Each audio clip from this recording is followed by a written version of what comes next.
What's good, everybody? This is Otis here, and this is another little close quarters game on Operation 925. Oh man, I got this DLC for the PC. I've just been loving it. It's action packed. You have your flags to run to, and it's pretty crazy going from the consoles when you only have 24 on this map to 48 or even the 62. It's crazy. It's so fun. You get action all the time, but so as everyone knows, I mean, Xboxes with the DRM ended up happening this week, where they ended up finally taking it off, and it's so ridiculous and pointless. It's just the only industry that's trying to do that. I mean, even the music industry, which is probably the most like craziest, like hardcore industries with their product and stuff, they don't even do DRM or any of this like crap they're trying to do with the games, and it's ridiculous. I don't even know why they even thought of doing it. Maybe they got with Sony and said, hey, let's both come out and do this, blah blah blah. Maybe Sony changed their mind or something. I just don't understand like why they even initiated that to begin with. And I've always been a PlayStation gamer. I really haven't cared. I only got the Xbox maybe in the last like year or so.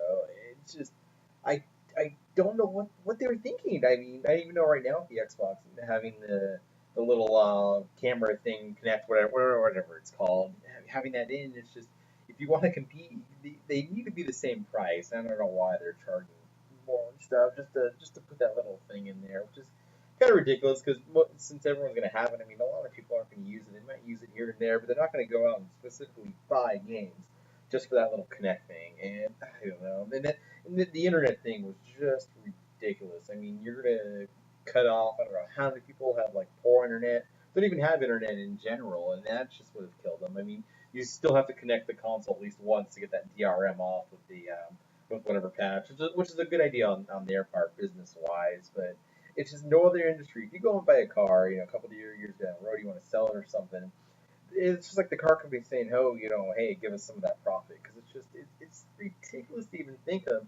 And personally, my point of view too is it's just a lot of it has to do with the publishers and rushing the games out, like just almost half-assing them. We got this deadline, we're gonna throw it out there no matter what. Games that are half completed, I mean, just sloppily done. It's horrible for some of these games, especially when they're AAA titles. They just throw them out there and they're just unplayable, and they expect you to buy them at $60, and it's a joke and it's ridiculous. It's just what are you guys thinking? Amazing games do not get sold. I mean, at least for a couple years, people will be playing them and playing them and playing them, and then when you're done with it, that's it. They go and they keep them forever. Basically, my PlayStation 1 and PlayStation 2 library is just huge. My PlayStation 3 library, it's maybe 10, I would say. In the Xbox, I got maybe like 4, and it's just if it's not a good game, I sell it. I give it away to friends at work. It's not worth it. I would honestly have to say it's got to be the publisher's fault mostly for this used game thing. I understand where they're coming from, trying to do stuff like that, maybe selling it. I do like how for the downloadable games that Xbox is doing now. So say if you go and you buy a downloadable game, you can trade it back in like digitally, and you'll get an X amount of percentage off on a new game. So that'll be interesting to see how they fully do that. I do like that. I still kind of wish maybe you could sell them maybe to someone else, and they can give you, like whatever you set your price to.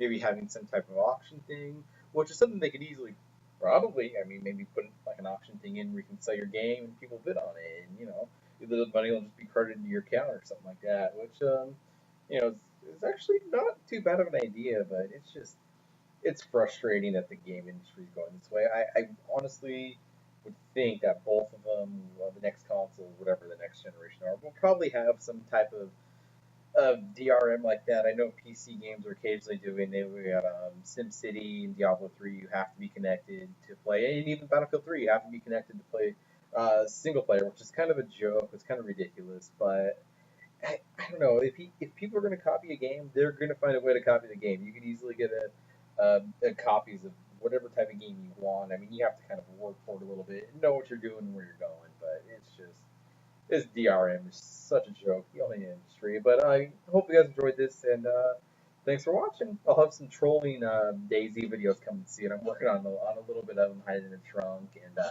and screwing around, dropping people off buildings and stuff. So hope you guys enjoy those too, and thanks for watching.